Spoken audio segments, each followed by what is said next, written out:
Hi everyone, this is Matt Seifert with the Real Estate Finance Initiative, here to talk to you today about the concept of a cash return as part of our ongoing return series. What we plan to talk about today is just an overview of what a cash return actually is, how it's calculated, and how it's used, and what the output really means. The cash return is essentially the metric that contemplates the impact of capital expenditures, tenant improvement costs, and leasing commission costs on the income return. So the income return is a metric, and it is a metric used in the valuation process, but part of our return series here is to talk about a multitude of different returns and how they're used and how they're calculated so that you can make an informed decision in terms of real estate valuation. So you'll see that the cash return looks very similar to the income return, with the exception of the NOI is reduced by the capital expenditures, which a capital expenditure would be an example of something like the replacement of a roof, plus the addition of any tenant improvement and any leasing commission costs.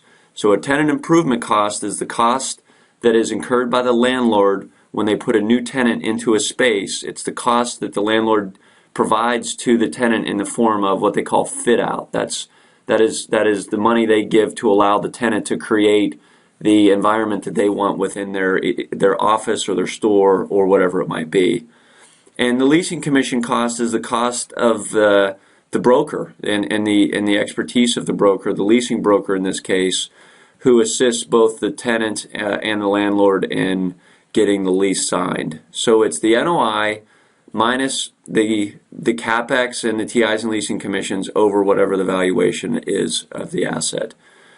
The cash return is often referred to as the cash-on-cash return, although that's more of a levered concept, or really the cash in the jeans. This is the money that you get as the owner of the property on a monthly basis or an annual basis after everything has been paid. And really what the cash return's role is to demonstrate the impact of capital on cash flow. So you can have buildings that represent great income returns. So they have very strong income returns, meaning NOI over value, but very poor, they would have very poor cash returns. And the reason is it could be an older building. So for instance, older buildings require lots of maintenance, meaning new roofs, new elevators, new exterior painting, new repairs to the parking garages, whatever it might be. There is a lot of capital expenditures associated with owning older buildings. Or you could have a situation where you have a building that's not entirely leased. So you'll have a lot of the tenant improvement and leasing costs associated with bringing the building to a stabilized level. So let's revisit our example. Again, we are contemplating the acquisition of a retail property in Ballston, Virginia, called Hoya Point. This is a stabilized property with a single tenant that is considered credit quality. It is a triple net reimbursement structure in terms of their operating expense reimbursement, and they're there on a long-term lease.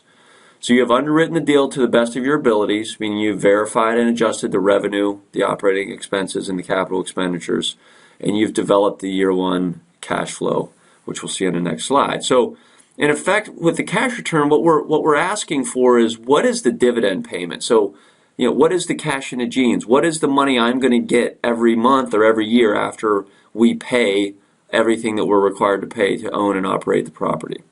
So again, back to our cash flow that we've developed here. Again, we are focusing on this year one, and with the income return, we were focusing solely on that NOI number of $612,314. But for a cash return, we're focusing on the cash flow before taxes, which in this case is $606,893. And it would demonstrate here that we have a capital expenditure in the form of a capital reserve in year one of $5,421. So again, the year one NOI is $612,314. The year one capital is $5,421. And we previously determined that the valuation via our income return calculation is going to be $12.25 million. So in this case, running through the formula, our cash return is 4.95%, which simply means that our income return has been degraded by 5 basis points due to the presence of that $5,421, which is the capital reserve associated with the year one. So this is frankly to be expected from this profile of a deal. So for instance, stabilized properties on long-term leases with a single tenant, you're not going to have TIs and leasing commissions. You may or may not have a lot of capital expenditures, and so the cash returns and the income returns usually can be more or less the same, or there might be minor variation. However, the alternative would be if you would have a 60% occupied office building. So there would be a lot of lease up, as we sort of discussed in a prior example. So you would have a lot of the tenant improvements and leasing commissions. If you are choosing to redevelop it, if you're choosing to redevelop an older retail property, there's going to be a lot of costs associated with maybe a repositioning of some of the space or a revitalization of some of the space, both interior and exterior. That would be in the form of the capital expenditure, which would reduce the value, which would reduce your NOI and thus your income return.